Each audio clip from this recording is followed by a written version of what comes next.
fine. And I have set up my schedule so that I can focus on basically 1 to 3 G5 college football conferences. This is really my area of expertise, but that's not enough for a service. I need more to offer customers. So I found some other people that I've interacted with over the years that I feel confident that they're good at what they do, and said, hey, you know what?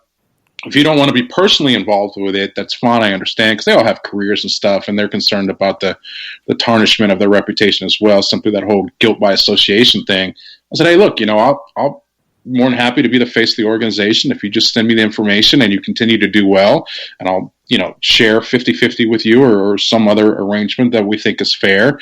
I'd be happy to do that. So there's a possibility that I'll continue to do that this upcoming football season. But again, that depends on whether or not I decide to start my own CPA practice. If I decide to start my own CPA practice, there's no way I'd have enough time to do that unless I got a lot of help from other people. So at this point, it's undecided, but I will nonetheless have a newsletter, a weekly newsletter that you can sign up for on my website right now. Again, that's 160sportsintel.com. If you go there right there, it's very easy to sign up for it. That I'll give out at least my personal best Mountain West Conference play of the week, and hopefully that'll help other people. And of course, I'll always make myself available to answer questions about sports betting in general. Well, that's fantastic, man. So even, obviously everyone's got side ventures that people do. I'm a man that wears many hats as well. And you want to keep up as much as possible. And obviously you don't overdo yourself. That's why I specialize in the Big Ten. And that's good. You're doing exactly what I preach to other people. I say, pick a conference and just be the ultimate expert in that one conference. Yeah, it's better to be an expert in one conference than it is to have multiple plays in multiple conferences because you just spend that much more time, and you can even increase your unit size a little bit. And going on, you touched a little bit on somebody getting upset. I think myself and many other handicappers out there understand that a lot of customers do not have discipline in bankroll management. Out of the 13 college weeks last year, I had 2 bad weeks. The rest were either very profitable or about 50%.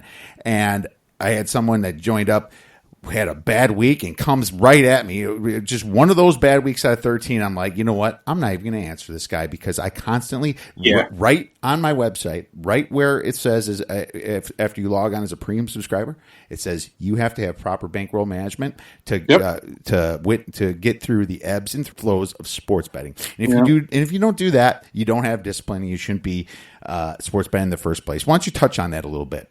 Well, one of the things that frustrated me most was that when offering a sports betting service is that the customers have unrealistic expectations. I a few years ago when I was doing the service myself, I was doing college basketball, and this is 100% true. I was on a phenomenal winning streak. I was 19 out of 20. I had 18 out of 19, excuse me. I had 1 loss over a 19-play period. I was just phenomenal run. I mean, I was shocked myself. Amazing run. And then I lost that 20th play. And I had 2 or 3 people contacting me, got a hold of my personal information and stuff, and they were basically saying that they lost everything because of me. And I said, I don't understand how, that's 19 or 18 out of 20. I'm trying to do the math in my head on the run here. Either way, it was phenomenally high, 90% wins. I mean, how could you have lost everything? Oh, well, I kept rolling it forward. And I just laughed on the phone. I said, my goodness. If you keep rolling it forward, then obviously it's going to end at some point. You're going to lose everything. I mean, that's absurd. So basically, it's like you lost your first bet anyway. Yeah, I'm like, it was just a matter of time is when you're going to lose it all. So I can tell these people a million times that I could grab them personally and scream in their face and say, exercise discipline, follow proper bankroll management, don't commingle your funds between your necessary funds and your bankroll. I could do it until the blue in the face. Right? Not going to change their behavior. They're still going to do whatever they want. Mm-hmm. So I'm actually a person that has extremely thick skin. I literally don't care what people say about me unless it's something that's untrue. The only time I'm ever going to get upset is if somebody says something about me that's untrue. Outside of that, I don't really, honestly, I could care less what people say about me. I'm confident in my own self and in life that it doesn't bother me. So, but it does get annoying after a while to constantly be putting out these fires where people are saying untrue things about you or blaming you for their losses and this, that, and the other. So I feel your pain that even if you have a successful season, there's always going to be that person, oh, you lost that one game. And all they remember is the losses. They don't remember the wins. Exactly. It's like, this is the business we've chosen, right? I let it go. And I said to myself, this is the business we've chosen. And there's always going to be those people when they start smearing you publicly for absolutely no reason, like the crazy thing, you have 19 wins in a row and they lose their money in the way that's absolutely crazy. And the fact that you even have to defend yourself because this guy's got 500 people on Twitter following him or something, it is kind of sad. But I think the more and more that you make people happy, the more and more people will obviously vouch for you, and the more and more people will want to be with you. And I think that's good. I always go back to the same thing. Look, I've been, my greatest strength and my greatest weakness is honesty. And I say that in job interviews and when I meet with prospective clients for CPA practice or whatever else. And it's 100% true. It's like, you can say whatever you want about me, about your personal opinion of me, but don't say I'm dishonest. Yeah, don't say that I've lied to anybody. Don't say that I've been deceitful with my record, because that's untrue. And that actually upsets me. Because I've my entire life I've been honest, and there's been many times in my life where I would have been much better off if I just lied, but I chose to be honest, and I'll continue to be honest. So say whatever you want about me. Say you don't like the clothes I wear. Say you don't like the music I listen to. Say you don't like my political opinions. Whatever, I don't care. But never say that I'm dishonest, because I'm not. If you say that I'm dishonest or deceitful, then we've got a problem. That's fantastic. And honesty in this industry goes a long way. That's why, every play that you should be made, have it tracked somewhere, have it on your website. There's actually public tracking sites that you can use that will hold you accountable. I think that's sometimes the best way of doing it. I actually had an Excel spreadsheet that I told all of my customers, and I said, hey, anytime you want the Excel spreadsheet and it's updated daily, I'll be more than happy to share it with you. It's too large for me to stick on social media, and even prospective customers say, look, if you want a complete and accurate recording of my plays, and I'm a CPA, so I think I know how to do accounting, I'll be more than happy to send you the spreadsheet. And if you've got any questions, I'll answer the questions, but don't question my integrity. That's absolutely true, and that's fantastic. That's where you've crossed over the line, because I've always been honest. Right. No, there you go. That's what people want in this industry, and I think the industry has a bad name for a lot of those pumpers and people that have no idea what they're talking about, acting like they're some sort of sports betting master. You get that constantly with people. And I've had many of those people approach me and try to get on the odds breakers, and I've said no to many of them, because I also do my research as well and check people out, before they're able to come on this show. And there's more than you think out there, people. So make sure you're careful. I can see them from a mile away. I've had ones that tried to give me fake names, and it took me 2 minutes to figure out that it was a fake name. I know the people here in Las Vegas that are running scams, and many of them are very prominent. I'm not going to name names because I don't want to get in a conflict with anybody, but I know who they are. I know exactly what they're doing, and some of the scams they're running are actually quite devious. There's one scam that they run called selling both sides of the line, where it's impossible to catch them unless you have the inside information. Right, exactly. And I've actually heard about that one as well. But not everybody can see them a mile away because they're not in this industry. They could be caught off guard, just like somebody getting robbed by a person that looks like they're in need. I mean, literally, it takes a good eye to spot that. So everybody definitely be careful, and of course reach out to Scott or myself for advice via Twitter. We're more than happy. I would just go back. I'm actually a law school graduate. I graduated from the University of Miami School of Law. Just chose not to practice law because I found it boring. But I go back to law school. Caveat emptor, buyer beware. Do your own due diligence.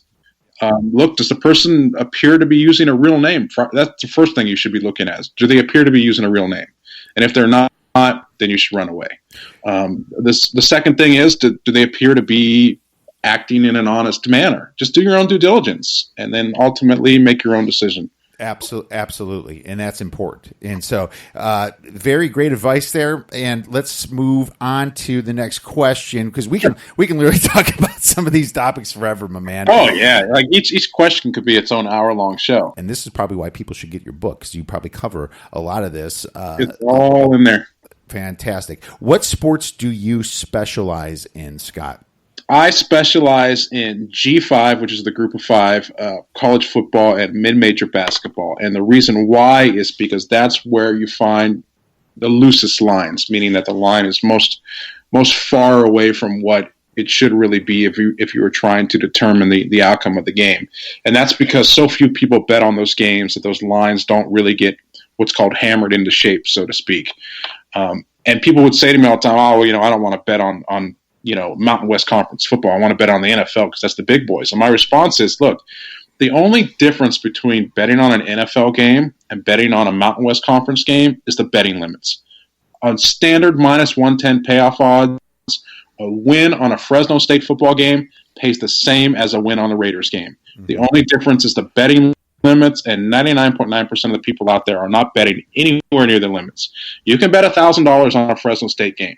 Books here in town will take your action. You can bet more than that.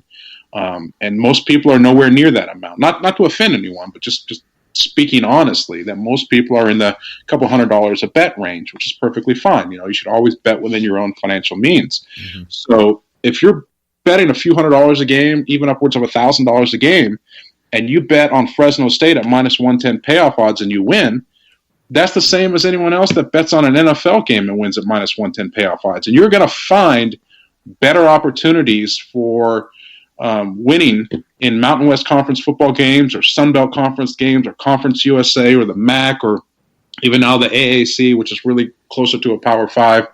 You're going to find more opportunities on those small conference games because the books have so little information to set the lines because so few people bet on them, but they'll take your bet.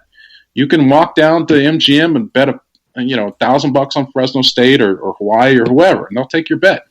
And at minus 110 payoff odds, that's the same payout as you get if you bet on the Raiders. Exactly. You can lock on some of these teams, and their spreads are not going to adjust quick enough as other ones. It's a lot more prominent for the Green Bay Packers to be 3-0 against the spread than it is for Florida International to be 3-0. The really only way that I can see somebody winning in the NFL is basically focusing on key numbers. Right. Key number is 3 or 7. Right. If you focus on 3 or 7, or you become an expert in obviously the teams, then you do well.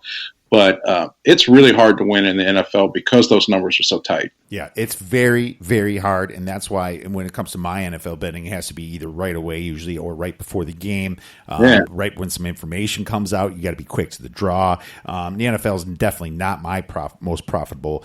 I find a lot of profit, just like you said, the smaller conferences where the lines are a lot looser. A lot less bets are made there, so the sports books pay attention less. I'm more than happy grabbing the low-hanging fruit in the Mountain West Conference or the Sun Belt, and I'm more than happy placing bets all around town so that it doesn't arise any suspicion whatsoever. I mean, I see these people online showing their betting tickets and talking, I just bet this, that, and the other. I said, well, you're actually, number one, you're making yourself a target for the IRS, which is not so bright.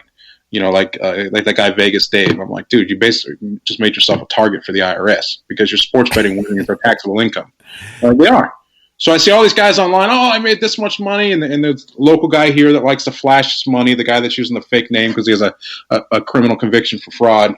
And I'm laughing at them because I'm like, you're basically making yourself a target for the IRS because your winnings are taxable income. Like James Holzhauer on Jeopardy claiming that he's a pro sports bettor, which recently realized you can look at my Twitter account now. There's some questions about what he's actually doing, but he's telling the entire world that he's a pro sports bettor. And I'm like, okay, well, I'm sure the IRS is going to be very interested in your tax returns. If they don't see any taxable income reported for sports betting, you're in a heap of trouble. Especially if you're saying you're making a living. Yeah, so absolutely, I 100% agree with them. He's telling the whole world that he's a pro sports bettor. I mean, I'm sure his Jeopardy winnings will be disclosed on his tax return, but he's telling the whole world that he's a sports bettor. I guarantee there's an IRS agent out there that's going to say, oh, that's interesting. Well, let's make an example out of this guy. And maybe he does pay. Who knows? I don't know. Yeah, I'm not saying that he doesn't. Yeah, I'm just saying that it's not wise to draw unnecessary attention to yourself. Right. So yeah, I'm not. Let me just make clear that I'm not saying that he's doing anything improper.